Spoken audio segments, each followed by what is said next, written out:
Hi అండి, welcome to Telugu one cinema. నేను రూపానాథిళ్ళ. ఈ తరం స్టార్ హీరోలలో ఎలాంటి పాత్రనైనా పోషించి మెప్పించగల నటుడిగా జూనియర్ ఎన్టీఆర్కి పేరుంది. ఇప్పటికే పలు విభిన్న పాత్రలు పోషించి గొప్ప నటుడిగా పేరు తెచ్చుకున్నాడు ఎన్టీఆర్. ఇప్పుడు భారత స్వాతంత్ర్య సమరయోధుడు నేతాజీ సుభాష్ చంద్రబోస్ పాత్రలో నటించనున్నాడనే వార్త సంచలనంగా మారింది. ప్రస్తుతం ఎన్టీఆర్ చేతిలో దేవర, వార్ 2, డ్రాగన్ సినిమాలున్నాయి. వీటితో పాటు ప్రభాస్ అప్కమింగ్ మూవీలో నేతాజీ పాత్ర పోషించడానికి ఎన్టీఆర్ సిద్ధమవుతున్నట్లు ప్రచారం జరుగుతోంది.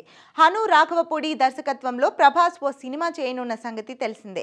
ఈ సినిమాకి ఫౌజీ అనే టైటిల్ ఖరారు చేసినట్లు సమాచారం. భారతదేశానికి స్వాతంత్ర్యం రావడానికి ముందు నాటి కథతో ఈ చిత్రం రూపొందుతోంది. 1943 ప్రాంతంలో సుభాష్ చంద్రబోస్ నేతృత్వంలో ఆజాద్ హింద్ ఫౌజ్లో ఒక సైనికుడిగా ప్రభాస్ కనిపిస్తాడట. అంతేకాదు, ఈ సినిమాలో నేతాజీ పాత్ర కూడా కాసేపు కనిపిస్తుందట. నేతాజీ పాత్రను ఎన్టీఆర్ లాంటి స్టార్ చేస్తే బాగుందన్న ఉద్దేశంతో మూవీ టీం ఆయనను సంప్రదించగా ఈ రోల్ చేయడానికి ఎన్టీఆర్ సుముఖత వ్యక్తం చేసినట్లు వినికిడి. ఎన్టీఆర్ అంటే హను రాఘవపూడికి ప్రత్యేక అభిమానం. గతంలో ఎన్టీఆర్తో సినిమా చేయడానికి ప్రయత్నించాడు, కానీ ఎందుకనో సాధ్యం కాలేదు.